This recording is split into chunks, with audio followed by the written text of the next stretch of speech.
The cafe was always too quiet on Wednesdays, the kind of quiet that made Renée Doyle's footsteps sound louder than they should. Outside, the city moved in its usual rush, taxis honking, heels clicking on pavement, streetlights already flickering though the sun hadn't set. But inside the cafe, there was only the soft chime of the front door and the low hum of coffee machines working overtime for customers who wouldn't stay long. Renée adjusted her apron and smoothed her palms on her thighs before moving toward table 3. The couple there barely looked up as she approached. The man barked his order like a command. Flat white, no foam, and the woman waved her hand without meeting Renée's eyes. It wasn't new. Renée had long learned how to exist in the background, how to be efficient but invisible, how to smile without being seen.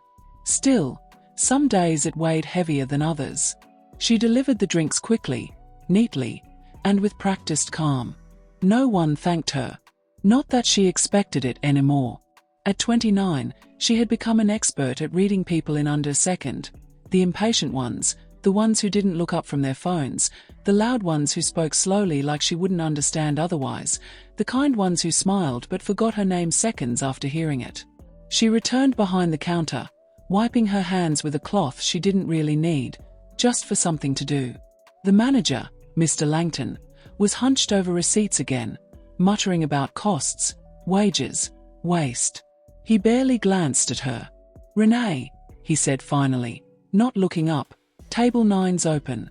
Clean it up." She turned toward the corner table, slightly tucked behind a leafy plant that hadn't been watered in weeks. It was empty. Funny. It usually stayed that way. Still, she obeyed, grabbing a fresh cloth and heading over. That's when the front door chimed again. Renée glanced up and paused. An older woman stepped in slowly, like someone trying to remember if she'd been there before.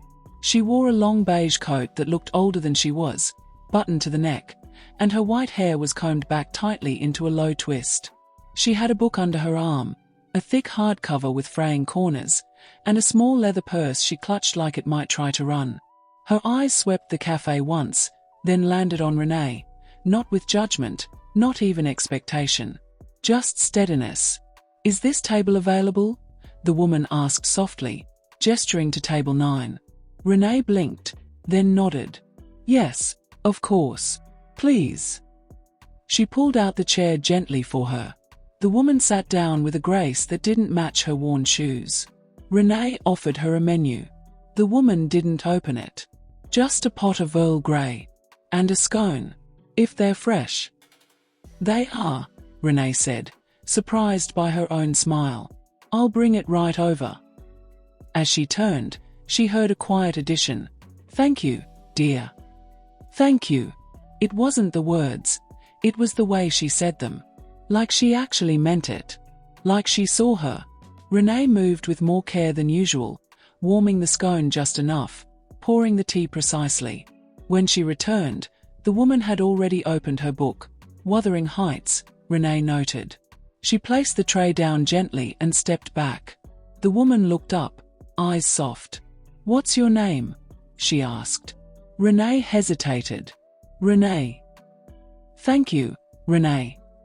She left her to it, but for the first time in days, she felt something in her chest shift, just slightly. It stayed there all afternoon. When the woman left, she tucked 20 pounds beneath the edge of the teacup. Renée noticed it only when she came to clear the table. She rushed out, but the woman had vanished into the early dark. The scone cost £3.40. The tea, £2.60. The rest, unnecessary. She tried to return the note the next day when the woman came again. Same time, same table, same book.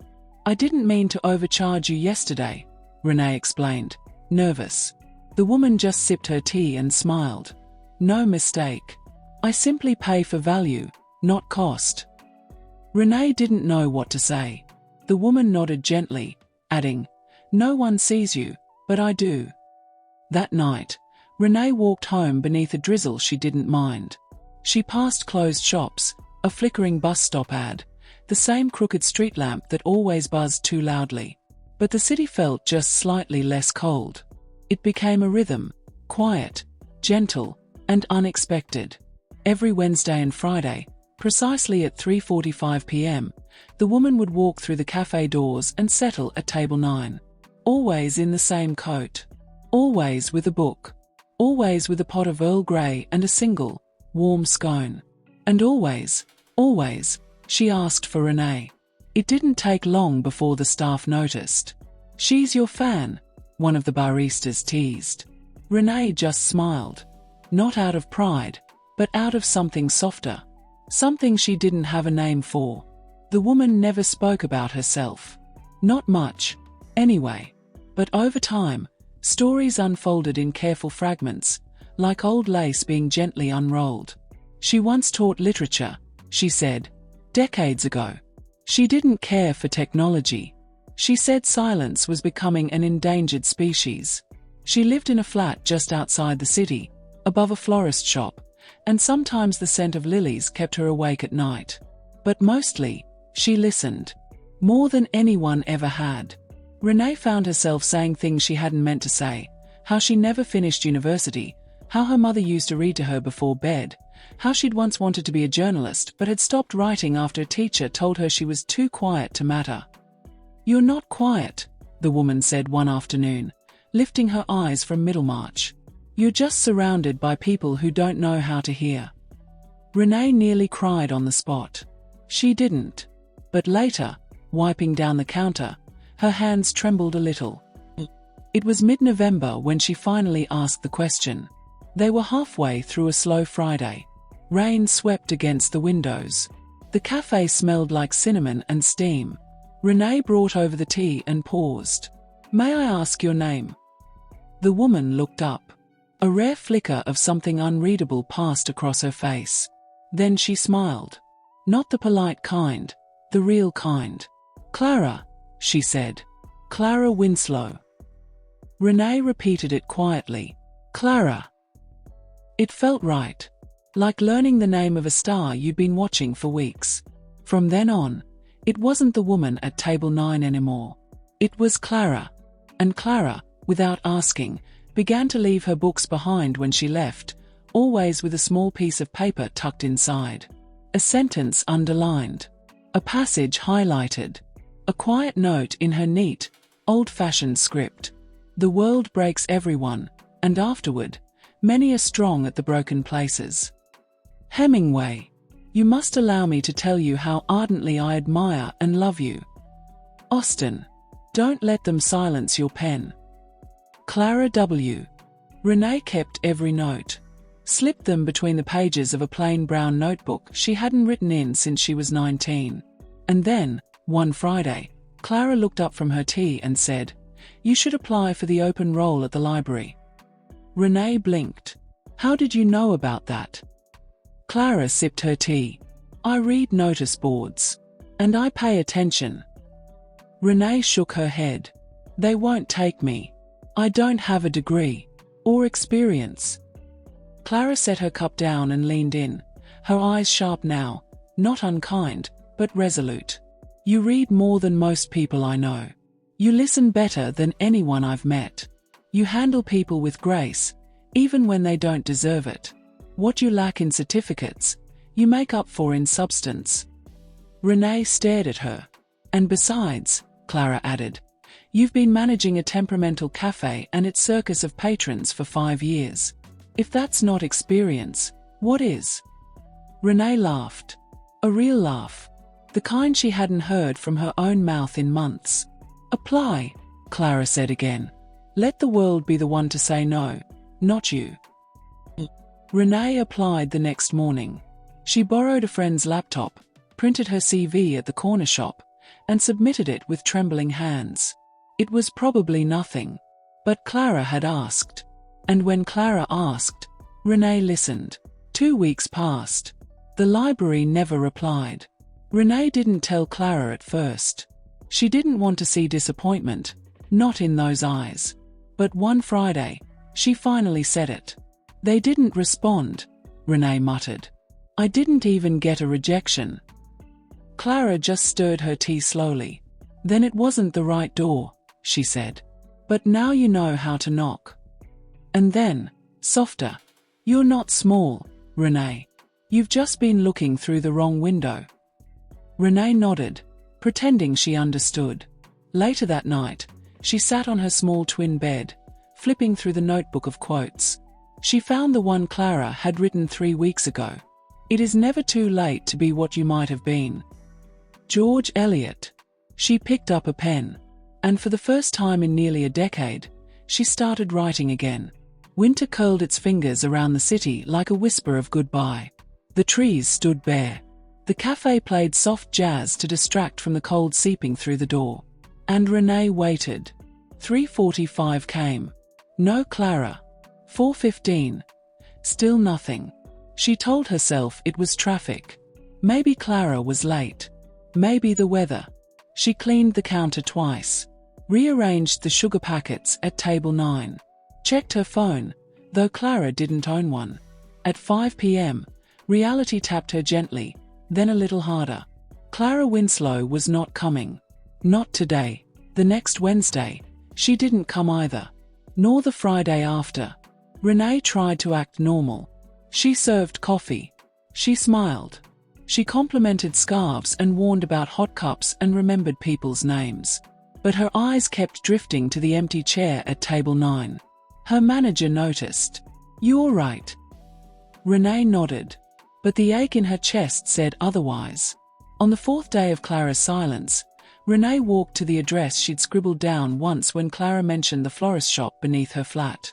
It was a quiet street, just off the tram line. The florist was open. Renée stepped inside, heart thudding against her ribs like it wanted out. "Hi, sorry," she said to the young woman behind the counter. "I'm looking for Clara Winslow. She lives above here, I think." The florist blinked, then looked down. She moved out," she said softly. "A few weeks ago." Renée's heart stopped. "Moved?" The woman hesitated. "Well, they came to clear her things. I think she passed away.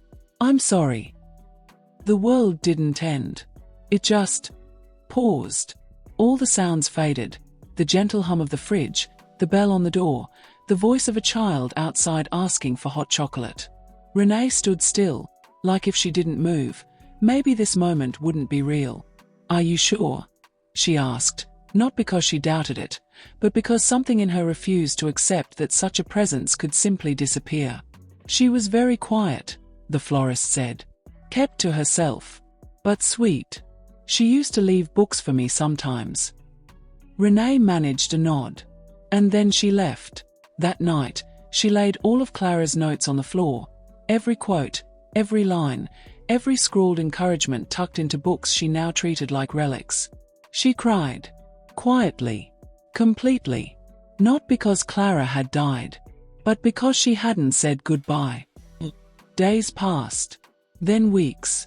The world moved on, as it always does. But Renée couldn't quite catch up. She kept working at the café. Still kind. Still steady. But something had shifted. The laughter came less easily. Her eyes carried something heavier. She found herself walking past the library on her way home. Not entering. Just looking. Wondering what it might have meant if things had gone differently. Then one afternoon, a letter arrived. Cream-colored envelope. Thick paper. No return address. Inside was a folded note. Simple. Elegant. Typed. Dear Ms. Renée Morrow, you are invited to attend a private event in memory of Clara Winslow. Clara left instructions for a small gathering to be held in her honor. Venue, Hartfield Reading Room, City Central Library. Date, Saturday, 4 p.m. Please come. She left something for you. With respect, F. Westbrook. On behalf of the Winslow estate. Renée's breath caught. She read it 3 times before folding it again. Clara hadn't forgotten her. Even now, she was reaching out. That Saturday, Renée walked into the grandest room she had ever stepped foot in. The Hartfield Reading Room was a cathedral of books, arched ceilings, towering shelves, velvet chairs, and windows that made the city light feel like starlight. There were fewer than a dozen people gathered. most of them older. A few nodded politely at her. Then a tall man with a lined face and a warm smile approached her. "You must be Renée," he said. "I'm Francis Westbrook, Clara's solicitor." She left me something," she whispered. He nodded. "She did." He handed her a worn green notebook. Clara's handwriting was unmistakable. On the first page, "To Renée, you reminded me why I loved the world. So I leave it to you to continue the conversation." Clara. Tears filled her eyes before she could stop them. "She also left instructions," Francis said gently, "to offer you something else, if you're willing." He handed her a second envelope. Inside, an offer letter. Position: Community Literary Coordinator, Hartfield Reading Room. "She set up a small fund before she passed," he explained, "to help voices like yours find space to grow. She chose you." Renée stared at the letter. "I'm not qualified," she whispered. Francis smiled. "Clara said you were the most qualified person she'd ever met. And I've learned not to argue with Clara Winslow." Renée took the job. She left the cafe 2 weeks later, not because she was running away from it, but because she was finally stepping toward something. On her first day at the reading room, she placed Clara's notebook on the corner of her desk. Not as a relic, but as a beginning. It was late spring when Renée first walked into the reading room, not as a guest, but as its heartbeat. The job wasn't glamorous. There were catalogues to update, reading groups to coordinate, and more paperwork than she liked to admit. But it felt different, warmer. Like every hour spent there stitched something back into her that life had quietly unraveled. And people came. Not in crowds, not in flocks, but in slow, steady streams. Children from the neighborhood, retired teachers, shy writers, lost souls, curious minds, people who didn't quite fit anywhere else, but fit here. Renée started a weekly storytelling circle, not for performance, but for memory. She called it Voices Between the Lines. It was casual, intimate. Some read their own work. Some read Clara's. Some simply listened. Each week, Renée placed a green notebook on the table and told newcomers. This belonged to someone who believed in quiet people, and in the power of stories to hold us up when nothing else does. They never asked for more. Somehow, they felt her in the room. One rainy afternoon, a year, almost to the day since Clara's passing, Renée sat by the large window of the reading room, sipping tea. She was reading a submission from a teenage boy who had never shared a word with anyone before he joined her writing group. She smiled. His story wasn't polished, but it had heart. Honesty. Someone cleared their throat nearby. Renée looked up to see a young woman, about her age, maybe a little younger, holding a bouquet of pale yellow tulips. "Hi," the woman said nervously. "Are you Renée Morrow?" "I am," Renée replied. I'm Clara's niece, Emmeline." Renée stood slowly. "I'm sorry, I didn't know Clara had any."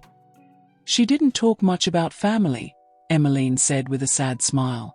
"But I found your name in one of her journals. She wrote about you. A lot. About the cafe, the coat, the letters." Renée felt her throat tighten. Emmeline extended the flowers. "She said you brought her back to life, in a way none of us could." Renée accepted the tulips, speechless. They sat for hours after that, talking about Clara, about books, about grief and tea and how some people never really leave, they just change form. Months passed. The reading room became something more than a library. It became a haven. One morning, as she unlocked the front door, Renée found a small envelope taped to the glass. Inside, a note in simple block handwriting. "I come here because it's the only place I feel seen. Thank you for that." No signature, no fanfare, but it stayed with her. Because that was the magic Clara had handed down, the understanding that real change doesn't always look like a miracle. Sometimes, it's just an empty seat that finally feels like it belongs to someone. On the anniversary of Clara's death, Renée placed a single chair at the head of the storytelling circle. No one sat in it. But everyone knew who it was for. And when it was Renée's turn to speak, she stood, took a breath, and read one of Clara's last journal entries. Kindness doesn't make the world less cruel. It just reminds us that cruelty is not the only story. Sometimes, a girl with a tired smile and a borrowed coat saves your life, not by doing anything grand, but by looking at you like you still exist. I hope, when I'm gone, she remembers how much that meant. Clara Winslow. There were tears. But also, laughter. And in that quiet, glowing room, Renée felt Clara's presence, not as memory, but as something alive. Still here. Still sitting, perhaps, at table 9. The smallest act of kindness can echo through time in the lives of others. Even when you think no one is watching, someone is being changed by the way you chose to care. If this story moved you, don't forget to like, share, and subscribe for more powerful stories that inspire, challenge, and stay with you.